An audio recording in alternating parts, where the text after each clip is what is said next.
Skippo, it's good to have you in the Serpentosphere, man. Dude, long overdue. it is long overdue. It is long overdue. I'm out of the Midlands.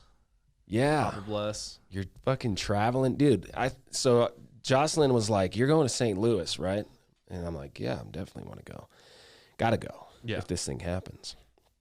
She's like, "It's the fucking coronavirus, just this traveling. This." She's worried. Yeah. She's obviously worried. Which is understandable. I mean, yeah. I know. All things considered, I'm like, of course, so am I. And I was thinking to myself, I'm like, damn, dude, like 100 years ago, 200 years ago, fucking the dad had to travel out and fucking go do something, and yeah. Driving to St. Louis, 22-hour drives, kind of crazy, a little bit gnarly, but think like for some reason I had to go to St. Louis fucking 200 years ago for something, right? And I'm just fucking traversing the land, fucking fighting off the wolves. Like that's what came to my mind, dude. Like it's a modern day, you're doing this because you believe it's something that's going to be significant. So that would be the plan if it to drive opposed to fly, just to avoid. Mm-hmm. Dang, dude. Yeah. That's a fucking gnarly drive. Yeah. We'd stop in Midland probably just to say hi to folks. Yeah. Maybe there's a donor there. Yeah. So we'll try to do that on the way and then get there, man. Yeah. But anyway, so going back to that, you just left the Permian, man. 3 years. 3 years. I'll admit, like, to be totally upfront and blunt, it is not good. Yeah. It is not good. Operators obviously the combination of, they're just things that are out of people's control, right? Right. Like geopolitical issues, especially for a town like Midland, is huge, right? So when you have like Russia and OPEC at each other's throats, then, there's nothing that they could do. Right. And on top of that, we're not talking about these super giants that are in Midland, right? We're talking about these, obviously the bigger independents. There are super giants there, right? You have Exxon, Chevron, Shell, sure. Oxy. They all have a little piece of it. But, like these smaller independents are hurting hard. I've never seen Midland like it has been in the last month. It was, right. I don't know, it almost felt like a ghost town again. Yeah. Like, I mean, driving around's nice, right? Because it's not like you're waiting 5 minutes at a light, but like on like Andrews and Midland or whatever. Yeah. But that was kind of the beauty of it, right? Everything was so busy. It was that hustle and bustle. It was that oil field traffic, and then all of a sudden, just pretty wild, man. Yeah. You showed up 3 years ago, August. Would that have been 3 years exactly? No, it was May. Oh, it was May. It was May. Yeah, very. So you very end of May. That's when I moved out. Wow. So you were 2 years, 10 months technically. Yeah.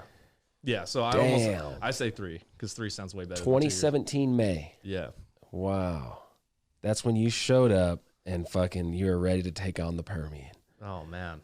That was badass, dude. Thinking back. Dude, it was, I wouldn't trade it away for the world, man. Right. The amount I learned, the people I've met, just seeing the blowing and going of the unconventional game, like being in it with all the rest of the gunslingers. Yeah, exactly. Like the geologic curiosity that was happening, right? Everyone trying to figure out an answer, but no one could. That's it at the end of the day, right? And turn into an engineering game. And if you ask any company if they are doing any kind of science work, the science is to stay on depth. Like that's what a geophysicist does. Like make sure we don't go across too big of a fault, but we're going to land this lateral 10,000 feet, put us, as many stages away as we can, and then we're going to move on to the next one. Wow. So, perfectly said, dude.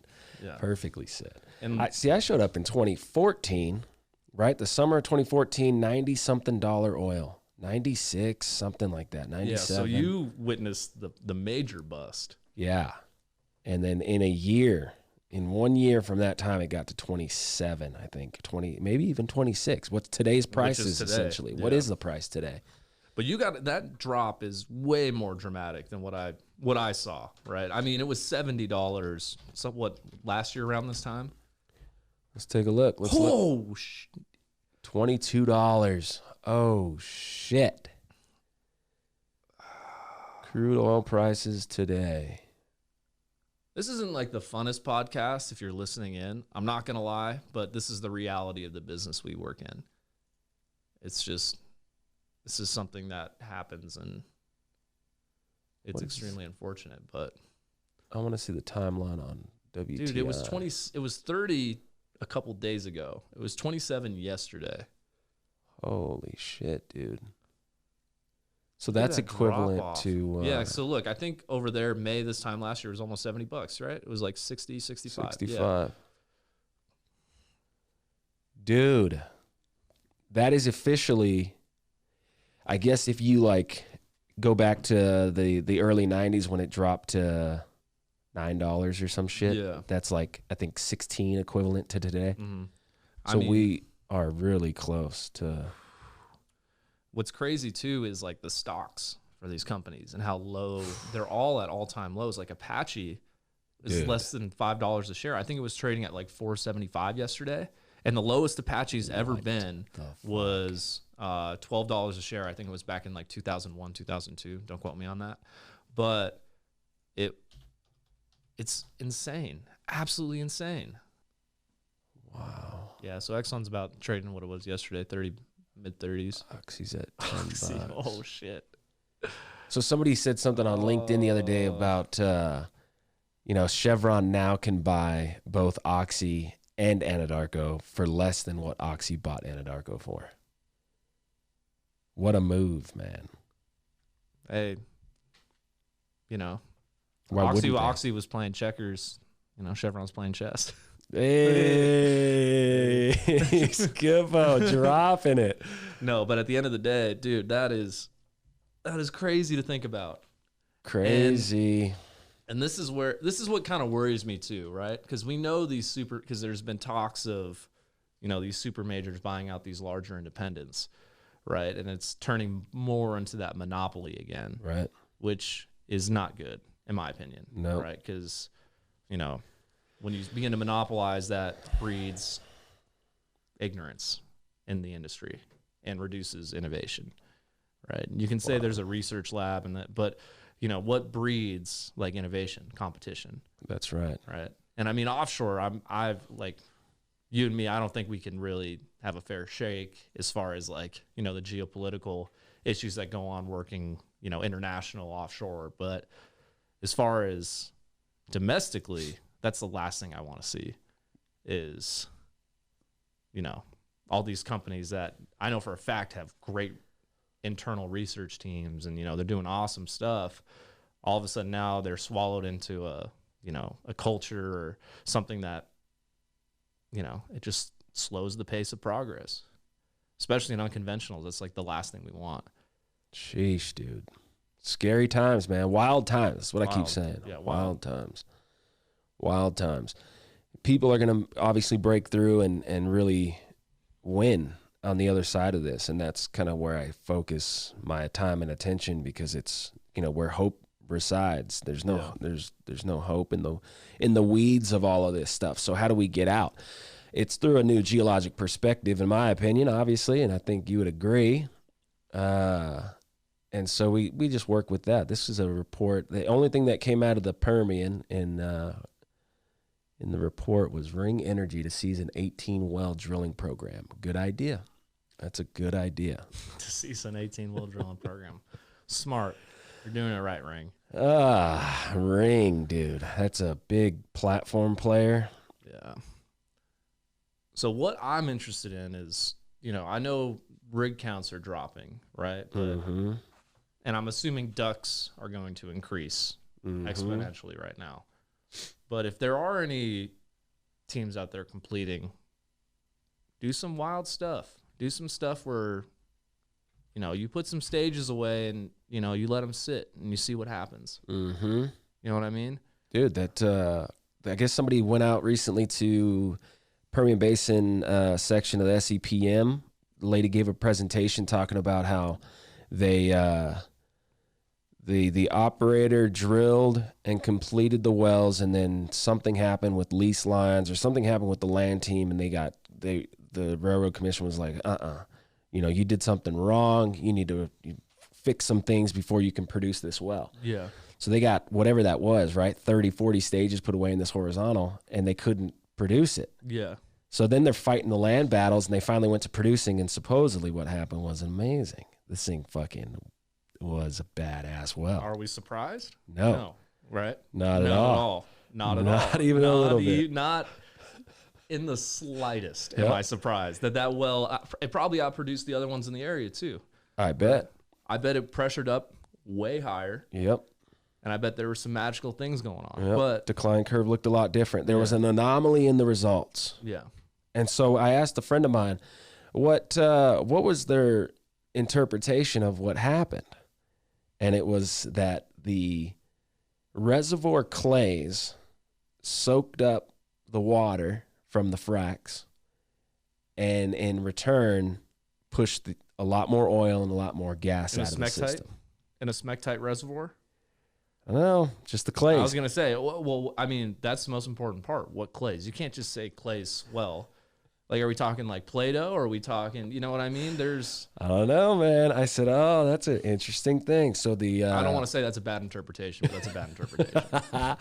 You have to have some mechanism that says we didn't get a lot of frac fluid back, and in exchange we got a fuck ton of oil and water and gas, like a good performing well.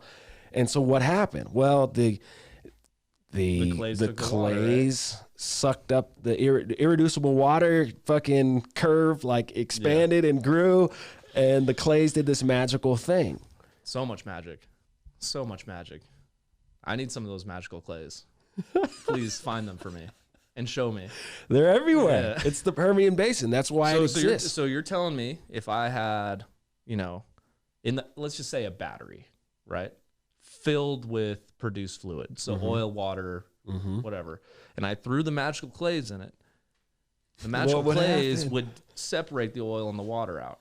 You don't even need a separator anymore. You just need magic clays. It would suck up the suck up the water, and you just get a shovel and you just take that oil out right there. That's all it is.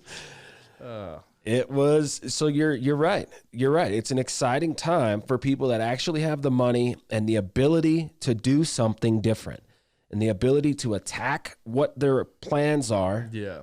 Differently. Slightly differently. Yeah. Based on the performance of that well and that anomaly. Because I know there are contracts out there that people aren't going to be able to get out of, right? So, I mean, worst case scenario, right? You're drilling these wells and you're fracking them. Yep. You're just closing the taps, right? Yep. You're waiting for oil to not be $22, and then you're going to open that back up. Give whatever that break-even point is, based on the reserves you think you're going to get. But I would suggest do some interesting things. Yeah. Have some fun. Not slick water, 100 mesh. Let's see how tight we can get this cluster spacing. That is not helping anyone, right? I mean, another thing that I heard, and this was from a friend, I'm not going to say what company. He's a completions engineer, and he said the results they were getting better results as far as not from the amount of proppant pumped into formation, but the amount of water pumped into formation. Stimulation. Interesting stuff, right? Those clays working magic, but it's. I'm not gonna let that go. I'm sorry. I'm a dick. I'm a terrible person. That's it. I mean, that's what was said. It was a clay thing. It was an answer, right? It was an answer from somebody's perspective that doesn't know clay chemistry and volatile chemistry with a reservoir that's near boiling temperature with a bunch of fucking oil and kerogen and clays and gas. I wonder what kind of water they pump down. That'd be an interesting one. If it was produced or if it was fresh.